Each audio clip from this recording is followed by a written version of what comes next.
Mabuhay sa inyong lahat. Ako nga po pala si John Aaron P. Marcos mula sa Baitang 10, Section Einstein. Ngayong buwan ng Hunyo ay pag-uusapan natin ang honesty o sa Tagalog ay katapatan, na ang ibig sabihin ay isang aspeto ng moral na katangian na nagpapahiwatig ng mga positibo at mabuting katangian tulad ng integridad, katapatan, prangka at kawalan ng pagsisinungaling, pagdaraya, pagnanakaw, at iba pa. Katapatan. Madalas natin itong naririnig o nakikita.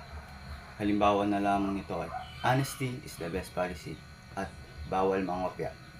Ngunit hindi lamang doon umiikot ang salitang katapatan. Ito ay salitang dapat nating isapuso o isabuhay.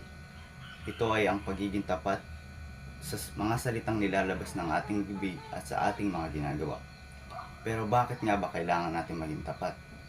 Kailangan natin maging tapat dahil ito ang magiging susi sa pagkuha o pagkamit ng tiwala ng isang tao. Sa huli, ang pagiging tapat ay may malaking parte sa ating buhay dahil nakakatulong ito para mas mapatibay natin ang pagmamahal at pagtutulungan sa ating kapwa. Kapag tayo ay tapat, mas lalong lumalakas ang ating loob na harapin ang lahat ng problema sa buhay dahil alam natin sa sarili na wala tayong tinatapakan na ibang tao. Kaya dapat natin pagsumikapan na maging tapat sa lahat ng ating ginagawa sa araw-araw na pamumuhay.